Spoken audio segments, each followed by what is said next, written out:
This is iFIBER 1 News. Here are today's top stories. On a foggy and cold Thursday night, a group of Moses Lake community members were tucked away in a cardboard box along North Stratford Road. What used to be Dell's Farm and Feed in Ephrata is now Hale's Farm and Feed.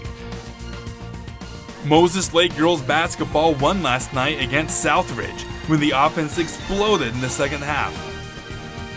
The song lyric, "It's beginning to look a lot like Christmas," definitely applies to the Cassidy household in Ephrata. From the iFIBER 1 newsroom, this is iFIBER 1 News. And it starts now. On a foggy and cold Thursday night, a group of Moses Lake community members were tucked away in a cardboard box along North Stratford Road. The night was part of the third annual Sleep on the Street hosted by the Homeless Task Force of Grant County. The event raises money and other donations for the Moses Lake Warming Center, expected to open next week. After spending about 6 hours collecting donations along Stratford Road, the participants spent the night in their box to raise awareness of the growing problem of homelessness in Grant County.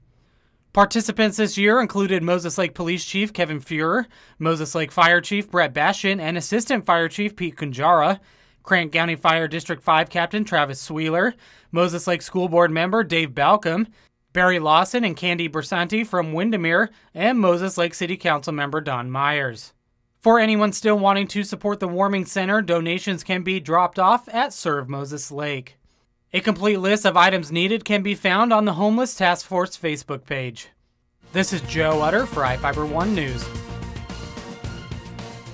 This segment is brought to you by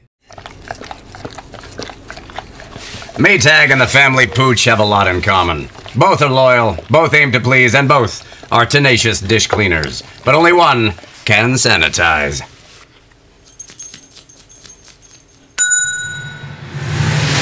Maytag, what's inside matters.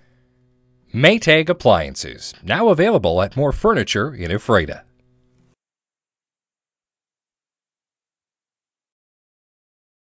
What used to be Dell's Farm and Feed in Ephrata is now Hale's Farm and Feed.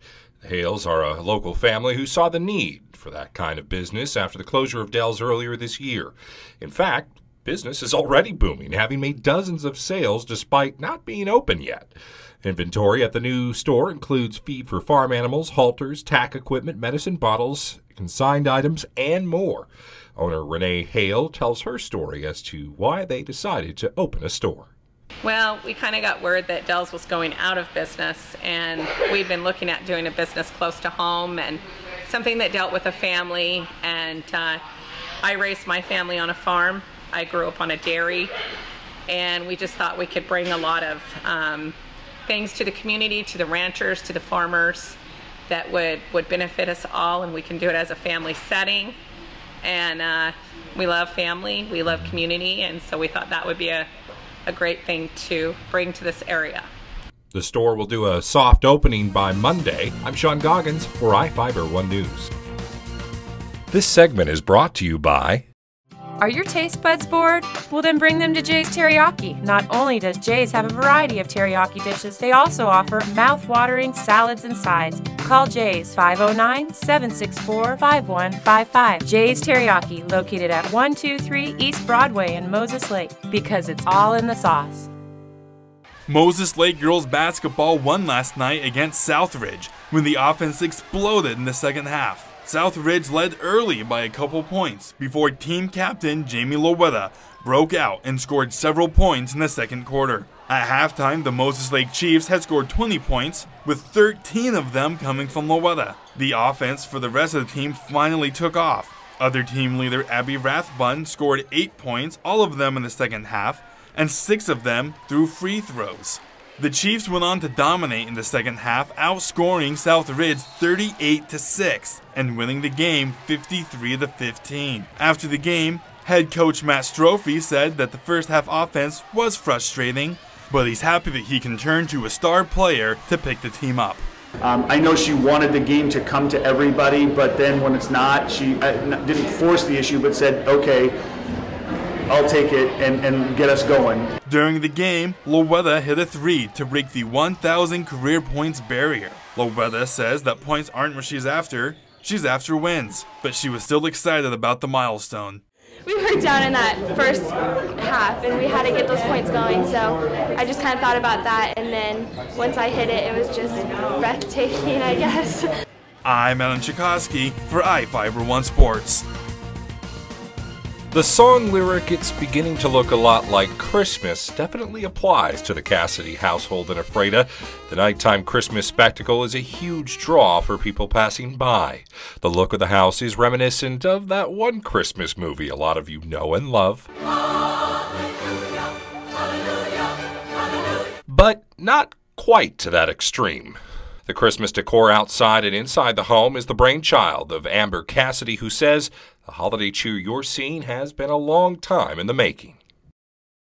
It's been about 18 years in the making, everything is, but outside we just kind of add something a little every year.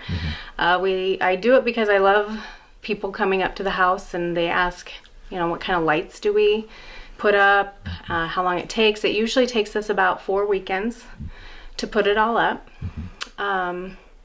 I just love that people love it. And when we asked what her husband Gavin thinks of it all... Well, I have to support it because that's what I have to do.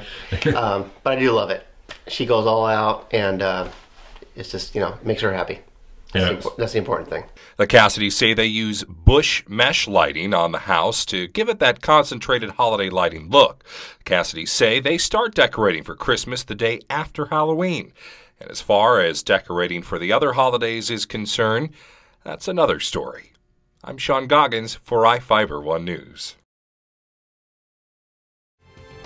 This is iFIBER 1 News. For more information on these stories and other news, visit us online at iFiber1.com or check us out on Facebook.